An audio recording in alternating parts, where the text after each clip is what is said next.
Okay, good afternoon, everyone. And okay, you have only half an hour. Probably it's not much for talking about a topic that I think is important and should be even more important here at CIAT. I will start highlighting what are the main points I want to make today. And then I have the privilege of having Daniel here with us.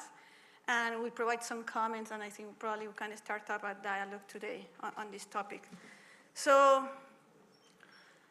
apart from that, I'm very sorry that I have to start with the bad news for all of you. And the bad news is that I'm not going to be as entertained as Andy was this morning. So I'm sorry for that. But the good news is that I think finally in these 2 days we will start talking about a topic that we haven't talked that much and deep these days, and it's about environmental issues and why that matters for the CIR and for a center like CIAT. Yesterday, I think Christian Samper trying to put that topic on the panel he was participating on, but he didn't fly that much. And I think there was another invitee that also trying to touch that topic, but I think today is the opportunity. So for those of you that are not from here, that are not from Colombia, welcome to the Cauca Valley, where CIAT is located, and is the main sugar cane producing area in Colombia. So for those of you that flew into Cali for this celebration, and were lucky enough to have a window seating on the plane, probably you had the chance to see all the sugar cane and the vast area that is with sugar cane in this Cauca Valley. And probably you also had a glimpse of the beautiful Andean mountains surrounding the sugarcane producing area. The sugar produced here depends on the water source from those mountains. In fact, 22 watersheds, Andean watersheds for irrigation. And in 2009, and I think Senicaña director is still here, I'm not sure, he's familiar with this. In 2009, the sugarcane companies set up a water fund, which is essentially an endowment fund, the revenues from which are invested to conserve and protect those watersheds that supply with water to the sugarcane companies. The water fund has received around $3 million from that time so far from the sugarcane companies. And I have to add to that all other voluntary contributions from nonprofit organizations like TNC, who is here also today with us. So this is a very good local example that recognizes the ecosystems as natural as green infrastructure, and that's what we're meaning with the title, Steve, that are critical for economic activities and development. And we were used to thinking about infrastructure as being gray. So when we think about infrastructure, we think about things that are made with concrete and with cement, like roads and bridges and so on. But green infrastructure that are the mountains, the forests, the land, the water, and the ecosystems are important to sustainable economic development as gray infrastructure. So I'm going to use this opportunity today to tell you a little bit more about why gray infrastructure needs green infrastructure, and even how green needs even more green right now. So if we look a bit afield from here, similar cases as the one that I just described here in the Cauca Valley are also happening in other cities. So it's also the case of Bogota, Lima, Quito, here in Latin America, that are also investing money for maintaining the upstream natural ecosystems essential for capturing, storing, and releasing the water that is needed for their fast-growing populations. And not very far, or not, probably much better, very much far from here is Beijing in China, which is a mega city that depends also in a single watershed where the Mingyun Reservoir is. So this is the only source of water for the 21 million inhabitants of Beijing. And similarly to what is being Bogota, Quito, Lima facing, China has to trying to deal with that challenge of trying maintaining the agricultural production in the upstream areas and to make sure that those upstream areas keep providing the water for the Beijing city. So the problem has been that Beijing has been growing like around 300%, the urban area, since 2000. And the water provision that is coming from the upstream area has declined in 30%. So how can China balance that and trying to improve or promote the landscape management of the upstream area while allowing the production of food, but at the same time securing the water for the people from Beijing and Tianjin? So these type of examples are becoming even more usual than ever. And it's for the reason that the role of green infrastructure is to secure water and food is increasingly acknowledged by many governments. And today, China, for example, is recognizing the strategic role of green infrastructure because of the ecosystem services it provides and because these are important for sustainable economic development. And they have recognized that. And even they say that it could be even important to national security. So it's for this reason that China, in this specific case, has created an environmental fund where practically Beijing and Tianjin cities and the water consumers there are paying to the local managers upstream to protect the area and introduce better management practices in agriculture. So just to give you an idea, 12% of the water charges to water consumers are being invested in the upstream area. So moving back from Asia to Latin America, Peru is another example of a government that is also taking very seriously the role of green infrastructure for the sustainable development. What they have been doing, they have been trying to set up a sort of criteria and indicators that are required by their public investment system to approve government investment on green infrastructure. I mean, those are the criteria and the indicators that the Ministry of Finances requires to approve a green project with public resources. What does it mean for Peru? When I live in Peru and I start digging a little bit on that, I found that most of the green investment that Peru was doing through this public investment system was on the beautiful gardens that Lima has, and this is seriously. There is a lot of money that goes into that, and on the conventional reforestation projects. And of course, measuring the accomplishment of that investment was not difficult, so the indicators that they were using were just the number of trees planted per hectare or the number of gardens, of meters of gardens in the city. So were those investments really impacting positively the availability of water for a city like Lima, that is in a desert, and that is actually the second driest capital city in the world after Cairo, and which depend 100% on the water coming from the Andes? So probably not. So far from Lima, hiking the Andes that supplied the water for domestic use in Lima and other cities, but also for agricultural use in the Pacific coast, there is a need to better manage the Andean wetlands, the Andean grasslands, so probably those conventional reforestation projects will not work here, and also to protect the remaining Andean forests in the high Andes, and also to restore the soils that has been compacted by the grazing, and that are very key because they serve as a sponge that releases with water to downstream cities like Lima and to all the agricultural productive area of Peru. So we need to invest in these practices. So what the government has done is that they are unlocking their own system to allow the investment of public resources on this type of practices and green infrastructure. So in 2016, it was approved the first green investment project in Peru, and they keep working on that with CIAT and many others right now. So China and Peru are two examples of how public policies are targeting green infrastructure and how balancing green infrastructure with gray infrastructure is key. And this is key because neither of the two governments were neglecting the gray infrastructure. Basically, they are trying to find a balance between the gray and the green infrastructure.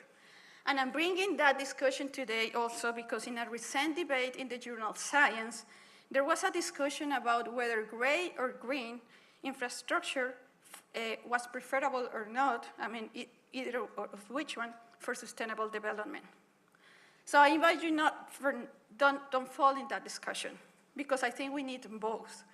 more water reservoirs and pipelines will be needed anyway to achieve universal and equitable access to safe and affordable drinking water for all of us by 2030. And I'm sure you all recognize that as one of the UN Sustainable Development Goals. But where that water will be coming from, I mean, to fill those water reservoirs and pipelines? From the green infrastructure, from the areas upstream, from the forest, from the restored lands, and so on. So grain needs green, and development needs both. And this is one of the first points I want to make today. And my second point is that green needs more green. The world is committed with zero hunger by 2020, and we have seen yesterday and today how the countries has invested in more productive and more nutritious crops. And this is in some way an investment in green infrastructure. But these crops need, at the end of the day, reliable water and good soils. So as more food we need, as more green infrastructure we need. So are we investing in crops with that vision in mind?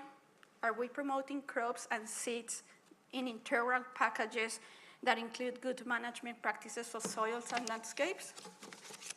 Probably not, or probably not enough.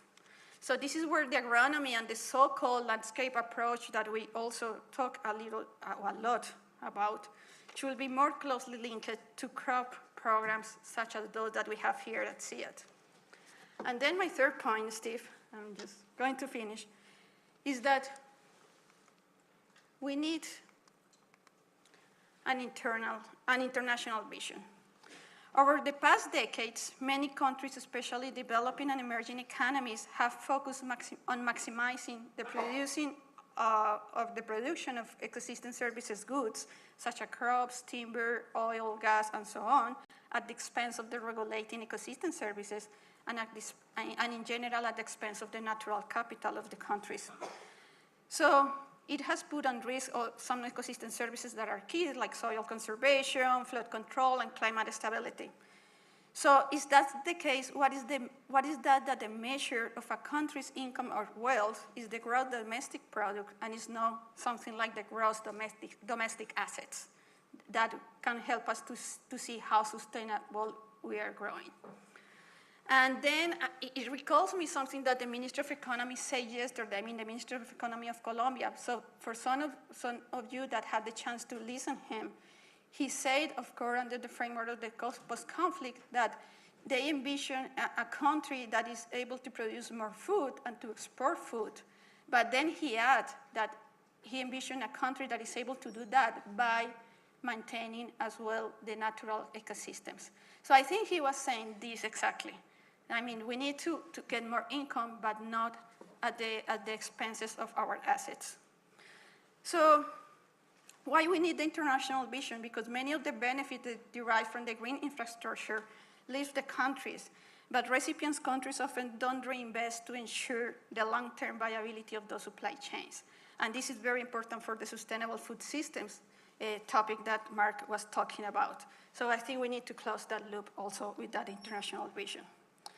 So to finish, as we celebrate the 15th anniversary here at CIAT, I was thinking, okay, what is coming next? What is coming next here, especially on these environmental issues? And then I was thinking this morning that probably we were not talking much on the environmental things these days because environmental scientists and environmental economists are as rare and as weird as agricultural economists were 50 years ago, as we heard this morning. But still, I was thinking, what is coming next? So what will be the role of CIAT on this? So I'm going back to the water fund here in the Cauca Valley. For those of you that don't know, CIAT contribute to that with scientific information about where were those priority areas that need to be targeted with the water fund investments. And then we inform those decisions with that scientific information. And then we have done similar things in other water funds in Latin America and in Africa. But still, there are some challenges. And the first one is something that I think Jürgen, someone said yesterday in the climate change panel, and is that we need to inform better ecosystem services science in a way that it helps policymakers in resolving the difficult trade-off that they have to deal with when they are assessing different alternative development pathways.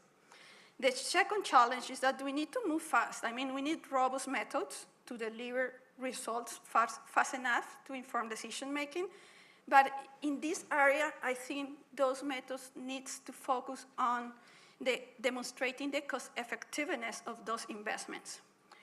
Why is that? Because at the end of the day, the water funds are only funds. And sooner or later, the contributors to those water funds will ask, and they will want to see how cost effective were those investments compared to doing nothing. So if we don't see the benefits, those funds could dry up. And the third challenge at home is to make investments in green infrastructure even greener and make sure that they sustain the grade. Green practices should be tested, evaluated, and disseminated along with the improved crop varieties that we have been also talking about today, because no matter how good are the varieties, how productive they are, how nutritious they are, if they don't have really good enough water and good soil to grow on. So I will finish here, and I would like also to start talking more with Danielle. And thanks for listening today at the very end of this celebration. Thanks.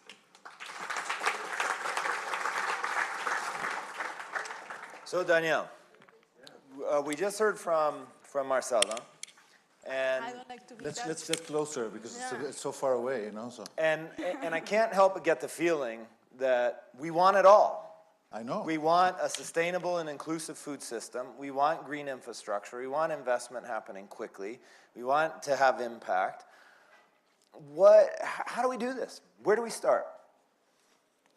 Well, that's an unfair question to me.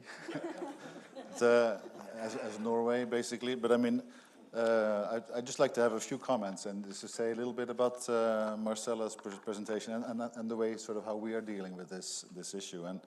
And I made a few notes here what I was going to say. And actually, Marcela, I mean, your talk here was really actually, you presented the problem here, which actually there's no one solution, and everything is sort of linked together in many different ways.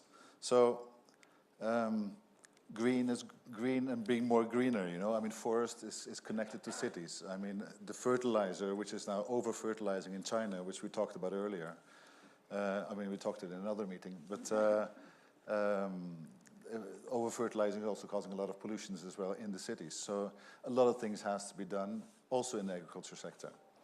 But, you know, it's the problem is, as a donor, how do we deal with this greening of this, and how do we sort of approach this issue? And of course, we have our challenges. We have I mean, I guess some of you have heard here of the NICFI fund, or the forestry fund, and CIAT is actually also benefiting for some of those projects within the forestry funds, as is a number of other CG centers. And that's sort of an approach sort of to ecosystem benefits, ecosystem payments. But there's other issues as well. I mean, at the moment, we're sort of signing a project with a cacao project, which has a part of the deforestation inside that as well.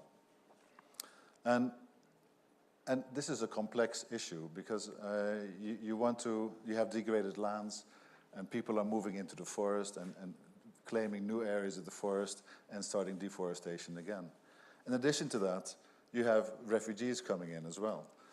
And they're also claiming land, and so on and so forth. So the questions and the problems are just tremendous, you know. And so I was just thinking, the answers is not with, I mean, I'm thinking about the politicians which are sitting in the field, sitting in Africa, or sitting in here in this country at the same time, is that, yes, I mean, it's about politics in many cases. You have choices you need to be making.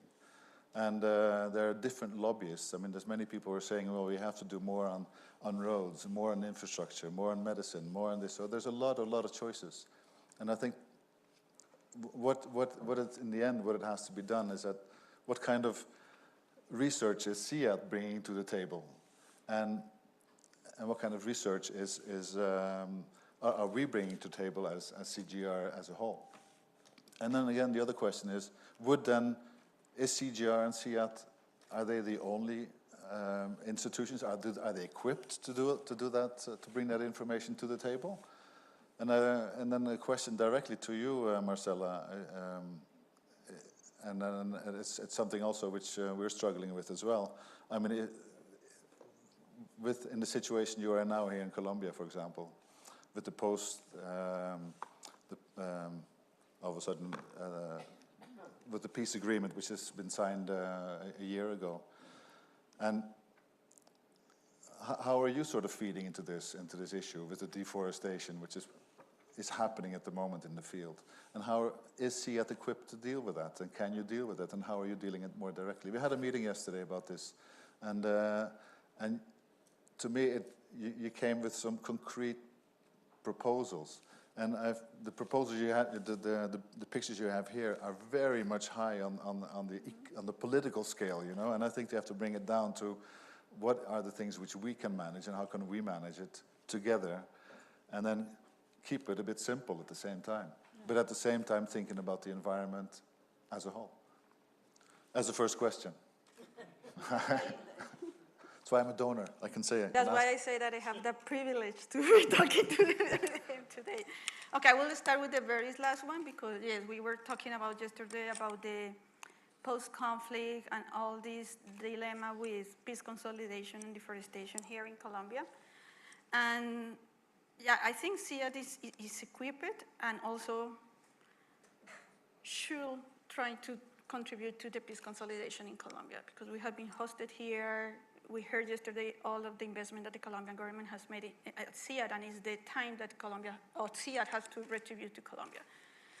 Now, how we can do that in the post-conflict, those specific proposals that we were talking about yesterday were about proposing very concrete and very specific context proposals for those areas that are now facing high rates of deforestation, but also are in need of giving opportunities for the people that are now in the ex-combats and people that were affected by the violence. So we were talking about yesterday on combining, and I think CIAT can do it if we bring seriously back the system approach that we had some years ago, and trying to design production systems that are looking beyond the farm, are looking at the landscape, and then are promoting benefits for the farmers, and we want them to stay in the rural area. Some of them we will not want, but some of them will want to stay in the rural areas, but are also committed to conserve the remaining forest that is in those areas. And I think we have the tool, we have knowledge, we have options that we can put in place to make those proposals in an integrated way. And also, and something that we have also listened all these 2 days is that we also have the partners on the field, because I think we cannot do that by ourselves, and we also need to leave the capacity there. So yes, I think we are equipped, and I think we need to promote, and this is what I was saying, I think we need to combine the production focus with the environmental focus, if we want to really nail in this momentum of Colombia. And about your first questions, I'm sure that as much as we touch on the sustainability angle of things, and I think we are, because we are now talking about sustainable food systems, we are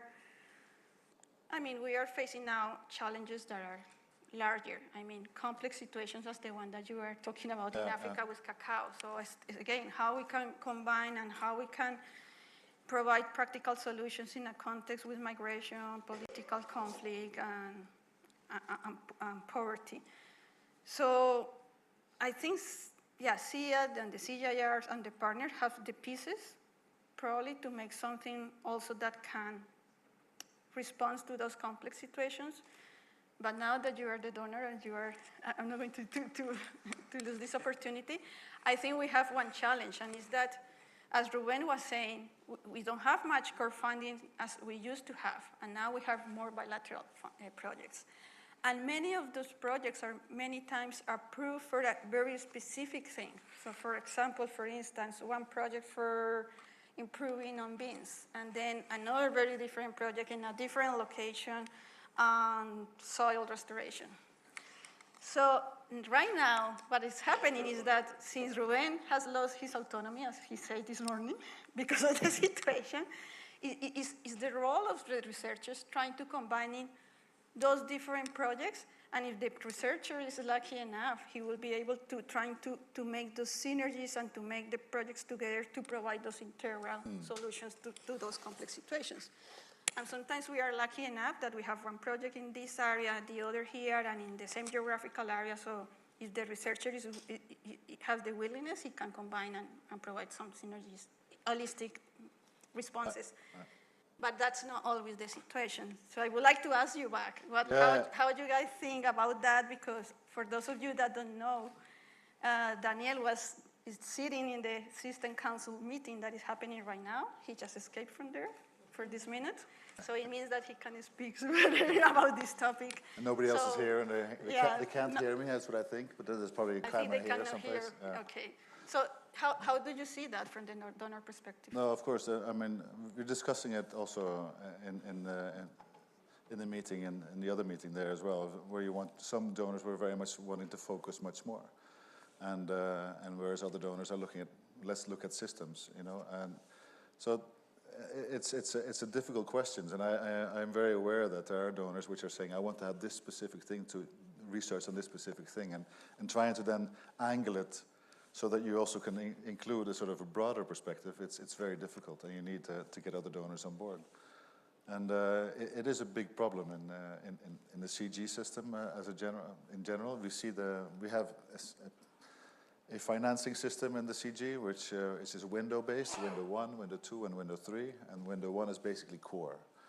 And that allocation is shrinking every single year.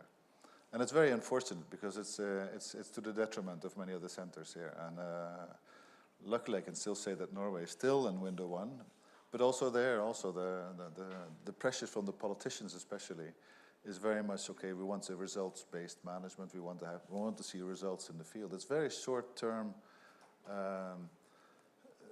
results which you're after, and it's not an ideal situation, especially in a research context. So it's an issue. At the same time, I just want to take on a little bit on that, is that we see also that our funding is going more and more towards funds. So, for example, the Green Climate Fund is receiving a lot of money from Norway, and it's increasing its fund. The budget of that aspect is going on and on. And it's basically because the capacity at our own system is just not there that we can do it ourselves. So we're outsourcing in many ways a number of work out to the bigger funds. So the approach for many of the centers will actually be having to work more and more together and trying to find solutions and comprehensive solutions, not a single solution, to approach these larger funds. I know it's not an ideal situation, but I mean, for example, we are working on one of those programs with the Green Climate Fund, and it's already in the process of a whole year. So it's a long process, and not us, but it's our partners who are actually. And the first proposal which went to the table was for $50 million, and said it's too small. We want to make it bigger. So it went up to $160 million. You know, so they're huge. So, and it's not only one partner; it's many partners. And I think the advantage for the CGR and also CIAT especially, specifically, by finding your partners and maybe approaching with some of the larger programs, approaching some of these large funds to bring forward this type of approaches, and Green Climate Fund is very much on this particular issue.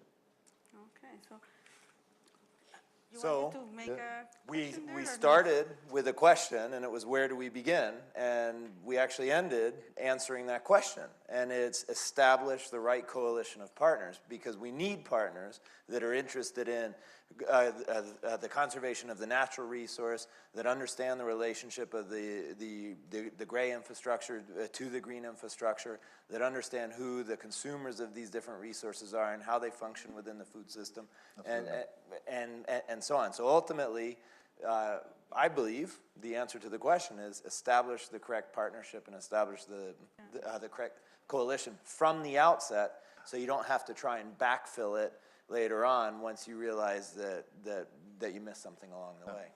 So. And trying to adapt ourselves to the new financial mechanisms for centers like CIAT that is changing as you're saying. It's changing Yeah. constantly. I mean, also within the CIAT here, I would imagine it's also changing constantly. I mean, you've changed your approaches all the time as well. So as the donors are as well.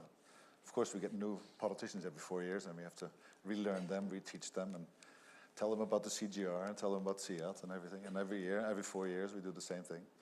But I mean, it's an important development, and partners is for important key partners here is, and that's not necessarily within the agriculture sector. At the same time, Ruben, he was saying yesterday, we need to get out of the agriculture. But I'm not sure if you want to go completely out of the agriculture. I mean, stay within your sector, but at the same time, look at the other areas like, well, you have the data industries, you have the big data industries. Those are the ones who will be the future partners as well. And those are techies which are really, it's moving very, very quickly. And how can we hang on to them and sort of make it applicable to our field? Great. Well, let's thank both speakers. Thanks, Daniel. Thank you. Thank you.